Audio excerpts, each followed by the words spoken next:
Bagaimana tanggapan Ustaz? Sekarang suara Ustaz ceramah sering dipakai untuk TikTok.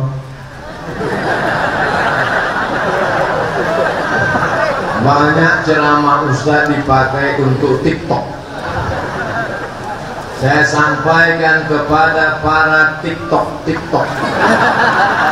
Kalian yang pakai TikTok tidak pakai jilbab, mengejek-ngejek saya, kalian cari saya di akhirat. Kalian yang pakai TikTok untuk diupload ke internet, mengejek-ejek, lalu kemudian mengambil keuntungan dari situ, yang kalian ambil itu haram. Kalian makan menjadi darah daging. Tidak ada ngambil duit, tapi dibuat itu hanya untuk banyak like, hanya untuk ketawa-ketawa saja. Sudah mempermain-mainkan agama. Adapun yang TikToknya itu, TikTok terbagi dua, satu TikTok haram, satu TikTok halal. Ada dia pakai peci, anak muda, meniru ceramah, isi pesannya baik, mengajak sholat, ngajak puasa, bagus. Tapi ada anak gadis tidak pakai jilbab, pakaiannya tidak sopan, tapi menggunakan isi ceramah hanya untuk la'ibau wa huzwa, mengejek dan mempermainkan. Maka ingatlah, kalian akan tua, kalian akan sakit, kalian akan mati, kalian akan diminta tanggung jawab di hadapan Allah Subhanahu wa ta'ala. Allahumma ballaghtu, ya Allah sudah kusampaikan. Allahumma fashhad, saksikanlah ya Allah. Like and share. Nanti potong share biar mereka tonton. Takutnya yang itu pula di TikTok kan ya.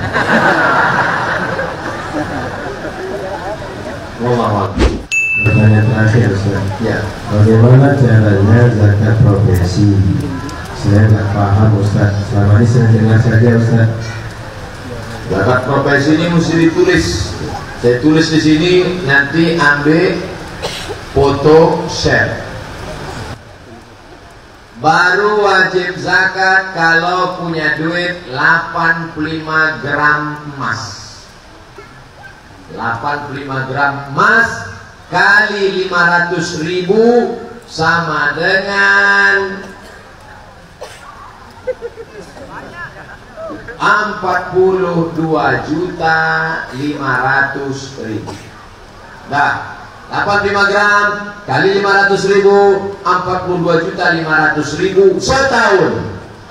Jadi kalau Bapak Ibu mau ngitung gaji, bagi 12. 42.500.000 bagi 12 sama dengan 3.600.000. Siapa yang berpenghasilan, saya tak sebut gaji, karena ada orang yang gajinya 2 juta tapi penghasilannya 20 juta. Karena banyak entah uang-uang apa namanya, uang tunjang, uang sifat, uang sundul, uang tanduk. Kumpulkan semua komplit itu. Kalau dia 1 bulan di atas 3.600.000 kena 4 juta Pak Ustaz, 2,5%. Berapa zakatnya? 2,5%. Jadi berapa tuh Pak Ustaz? 1.025.000, 4 juta 100.000, 5 juta 125.000, 10 juta 250.000. Saya Pak Ustaz gaji saya 100 juta, 2,5 juta. Gaji saya 1 bulan 1 miliar Pak Ustaz, 25 juta. Nah, jadi keluarkanlah. Bagusnya saya keluarkan sebulan sekali apa setahun sekali Pak Ustaz? Bagus setiap bulan. Makanya zakat potong atas. Di kabupaten kota di Indonesia, bupati tanda tangan zakat potong atas. Karena kalau nanti tunggu setahun payah. Berapa gajimu? Berapa pendapatanmu? 4 juta. Aku 100.000. Kalau sudah 1.200.000, setannya banyak. Oleh sebab itu maka ini panduannya. Ini angka-angkanya saya tinggalkan. 45 gram kali 500.000, 42.500.000 bagi 12. Patokannya harga emas. Jangan lupa 85 gram. 85. Harga emas boleh berubah. keluar 2,5%. Wallahu a'lam bishawab. Ustaz, bagaimana hukum seorang suami yang ingin menikah lagi tapi tak mendapat restu dari istrinya? Yang dosa istri yang tidak berizin atau suami yang ingin memadu? Nabi Muhammad SAW menikah dengan Khadijah umurnya 25 tahun. Setelah Khadijah meninggal ketika akan hijrah, barulah dia menikah. Selama dengan Khadijah 25 tahun Nabi monogami, istri satu. 25 tahun istrinya satu. Setelah itu barulah dia poligami. Itu pun istrinya ada yang janda, suaminya perang, kalau tidak dinikahi nanti dia akan kacau ekonominya, kacau hatinya. Ada menikahi orang Yahudi, Sofiyah binti Huyai, supaya merebut hati orang Yahudi mau masuk Islam. Ada untuk melembutkan hati suatu suku, ada alasan syar'i di baliknya. Yang ingin saya sampaikan, Nabi lebih lama monogami daripada poligami. Yang kedua, fankihu ma taba lakum minan nisa, nikahilah perempuan masna 2, wa thulatha 3, wa ruba 4. Tapi ayat itu belum titik, baca ujungnya. Wa in khiftum alla ta'dilu, kalau kamu tidak sanggup berlaku adil, fawahidah, 1. Adil. Yang ketiga, bahwa Nabi SAW bercerita itu ayat pada saat itu orang musyrik jahiliyah menganut mazhab, nama mazhabnya poligami unlimited edition. Istrinya tanpa batas, ada yang 40, ada yang 15, ada yang 10. Maka turun ayat itu, fankihu ma taba lakum minan nisa'i masna wa thulatha wa ruba. Maka yang 10 menceraikan 6, yang dipegang 4. Ayat itu nyuruh nambah atau membatasi? Membatasi. Pahami dengan baik. Kecuali darurat tingkat tinggi. Ada bapak yang memang luar biasa. Bapak ini pun termasuk spesies limited, 300 tenaga kuda. Sampai tak tahan lagi ibu itu. Daripada aku mati, bagus aku carikan bang, katanya. Saking banyaknya orang menikah, memperdulikan tidak, memperturutkan yang dia inginkan, tapi tak sesuai kemampuan dengan keinginan, maka pemerintah Republik Indonesia dengan kombinasi hukum Islam, namanya kompilasi hukum Islam, dibuatlah aturan tidak boleh menikah istri kedua sebelum ada izin dari istri pertama. Maka ibu jangan pernah takut, Bu. Jangan takut, jangan cemas. Tidak akan mungkin dia bisa menikah kalau tak ada izin materai 6.000 tanda tangan itu. Selama izin materai tanda tangan tak turun, tak akan mungkin dia bisa menikah. Takbir. Makanya ibu sebelum tidur malam, kalau nampak di dekat-dekat tempat tidur itu ada kertas, materai, nah waspada. Mana tahu kalau kita sedang tidur begini kan? Itu bisa dihukum pidana. Kenapa demikian? Kompilasi hukum Islam, hukum negara, hukum Islam dikompilasikan, keluarlah peraturan. Tidak boleh menikah istri kedua sebelum ada izin dari istri pertama. Jadi ibu jangan takut, sudah saya sebutkan undang-undang negara. Wallahu a'lam. Setelah saya sampaikan ini bapak boleh takut. Baik. Ustaz, saya WNI yang lama di Brunei. Setiap puasa saya pulang dan habis lebaran saya pergi lagi. Pertanyaannya, di mana saya berzakat? Kalau Idul Adha, di mana saya kurban? Mencari rezeki di Brunei Darussalam, pulang ke kampung halaman, bayar zakatnya di mana?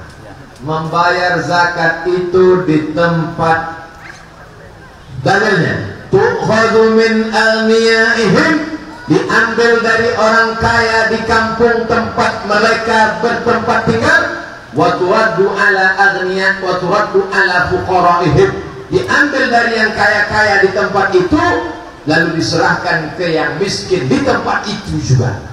Tapi di tempat kami kerja nggak ada orang miskin lagi Pak Ustaz, maka boleh zakat itu dialihkan tidak sampai lebih dari jarak qasar sholat. Qasar sholat itu 89 km. Kenapa zakat orang dari Kuwait bisa ke Indonesia? Kenapa zakat orang dari Qatar kemarin dibangunkan? Kenapa zakat dari orang jauh bisa ke tempat lain? Karena tempat-tempat ini sudah dianggap mampu. Kalau orang-orang itu berzakat, maka kita alihkan ke tempat yang tidak mampu di tempat kita. Karena menurut rata-rata ini orang-orang mampu, tak lagi memerlukan. Tapi kalau di tempat kita itu ada yang tidak mampu, kita bagi prosentase. Di tempat ini 30%, di sini 70%, di sini 50%, di sini 50%. Hukum aslinya berikan di tempat yang kita bertempat tinggal berdiam. Tapi kalau di situ mampu, boleh kita bawa ke tempat yang lain. Begitulah menurut para ulama. Baca dalam kitab Al-Fiqhul Islami wa Adillatuh Syekh Wahbah Zuhaili tentang masalah membawa zakat tidak di tempat mencari nafkah. Kedua, masalah berkurban. Idul Adha pulang kampung, di mana saya berkurban? Mirip seperti zakat. Daging kurban tidak boleh dibawa lebih dari jarak qasar sholat 89 km. Bekerja di Brunei Darussalam, pulang kampung naik pesawat 2-3 jam. Itu bukan cuma 89 km Pak Ustaz, sudah beribu-ribu kilometer. Bolehkah saya bawa?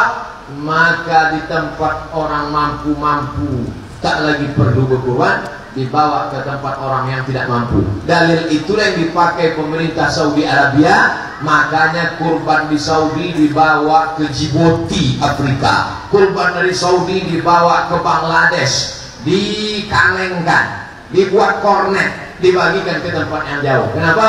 Karena sebagian tempat ini menurut prediksi, karena adanya orang kaya sudah terpenuhi untuk memperoleh hewan kurban dan zakat. Wallahu a'lam bishawab. Ustaz, puasa kan 29 atau 30 hari. Bagaimana kalau kita puasa 28 hari atau 31 hari? Yang kedua, kadang Brunei beda dengan Indonesia penetapan waktu Ramadannya Ustaz. Kita ikut yang mana? Tinggal di Amerika, misal penetapan puasa tanggal sekian Masehi. Begitu 3-4 hari mau hari raya pulang ke Indonesia, dan setelah dihitung ternyata 28 hari, maka setelah Ramadan dia mesti tambah 1 hari. Karena Ramadan tidak ada 28, yang ada 28 itu Februari. Ramadan itu kalau tidak 28, 30 hari. Maka ini yang mengalami banyak pasti yang dari Departemen Luar Negeri, karena bekerja di berbagai negara internasional. Dari Eropa pulang ke Indonesia, tiba-tiba bertambah hari atau berkurang. Yang 28 tambah 1 hari lagi, maka barulah lengkap 29 hari. Adapun kalau dia tinggal di suatu negara, cepat puasanya, sampai ke Indonesia lama berbukanya, setelah dihitung ternyata menjadi 31 hari, maka yang 1 hari berlebih itu bernilai sunnah. Sama seperti kita sudah sholat isya tadi, tiba-tiba pulang nanti ada 1 jamaah sholat isya, bolehkah kita ikut sekali lagi? Boleh ikut. Sholat yang tadi fardu, sholatnya yang kedua itu sunnah. Nah, itu tentang orang yang puasanya berlebih atau berkurang. Pertanyaan kedua, tinggal di Brunei Darussalam, ikut penetapan puasa Indonesia atau penetapan puasa Makkah Al-Mukarramah? Yang diikut adalah negara tempat kita tinggal. Dalilnya mana? Dalilnya riwayat Abdullah bin Abbas Abdullah bin Abbas tinggal di Madinah. Pada zaman Muawiyah bin Abi Sufyan, ada seorang diutus dari Madinah membawa surat ke negeri Syam. Syam itu sekarang 4 negara: Suriah, Lebanon, Palestina, Yordania. Ternyata setelah si tukang bawa surat tadi pulang ke Madinah, ditanya, kalian puasa di negeri Syam hari apa? Hari Jumat. Puasa di Madinah hari apa? Hari Sabtu. Menunjukkan beda tempat, beda matlak, beda penampakan anak bulan. Maka yang diikut bukan Makkah, yang diikut adalah negeri tempat tinggal kita. Negara kerajaan Brunei Darussalam punya mufti mengeluarkan fatwa, maka ikut fatwa tempat kita tinggal. Wallahu a'lam.